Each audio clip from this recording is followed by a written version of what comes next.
L'ylang-ylang est un arbre originaire des Philippines. Il a été introduit au XIXe siècle aux Comores pour produire à échelle industrielle l'huile essentielle d'ylang-ylang.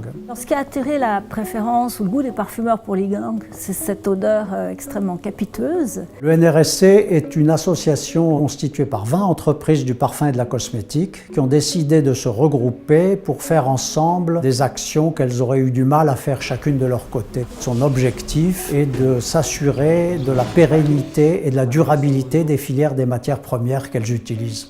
Le NRSC a été amené à s'intéresser à l'ylang-ylang des Comores parce que les entreprises membres lui ont signalé qu'il y avait des problèmes potentiels de durabilité de la filière. Le premier, c'est celui de la consommation de bois, ce qui représente 15% de la déforestation des Comores. Le deuxième problème est celui de la qualité de l'huile, qui est très inégale. Le troisième problème, c'était le manque de coordination et de concertation entre les différents acteurs de l'amont à l'aval. Le NRSC s'est rapproché d'une association, Initiative Développement, ou IDE, qui travaillait déjà aux Comores sur le sujet. Je m'appelle Julie, je suis responsable du programme FIDAF et autour de moi, il y a tous mes collègues de l'équipe FIDAF. L'intérêt du partenariat avec le NRSC, c'est un partenaire financier bien sûr, mais c'est aussi un partenaire technique qui nous aide à faire le lien entre l'amont et l'aval de la filière.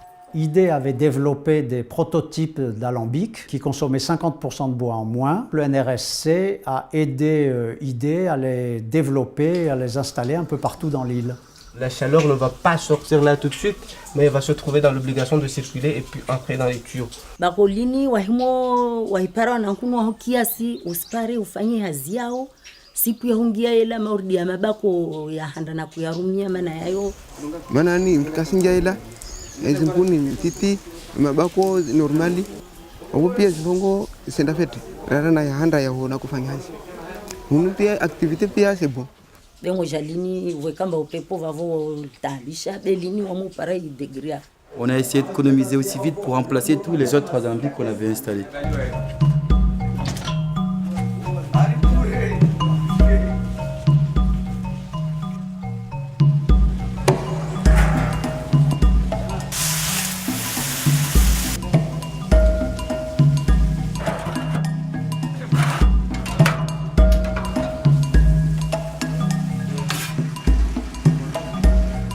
Aujourd'hui, je crois que le NRSC peut être fier d'annoncer qu'il y a 62 alambics à foyer économe en fonction et de participer ainsi à 30% de la production d'huile essentielle d'ylang en provenance des Comores.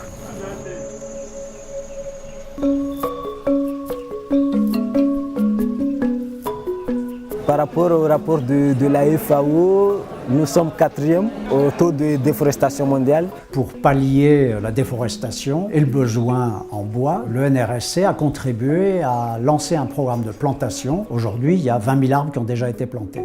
Ces arbres plantés visent à produire du bois énergie, mais d'ici là, ils vont fournir des services écosystémiques, économiques à la population.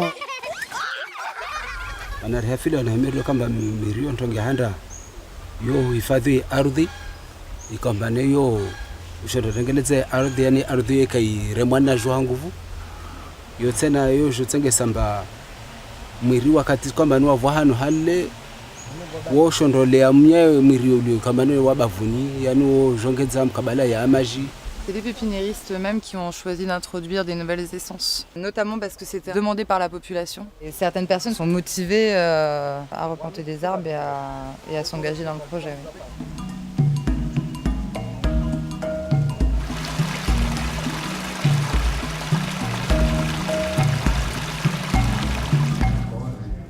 Il y a eu également des actions de concertation entre tous les acteurs, depuis l'administration de tutelle, les cueilleuses de fleurs, les propriétaires d'arbres, les distillateurs, les collecteurs d'huile, les exportateurs, à la fois pour traiter les questions de qualité de l'huile et pour améliorer toutes les conditions de pérennité de la filière. Donc on a développé un outil qui s'appelle les pratiques recommandées par le NRSC.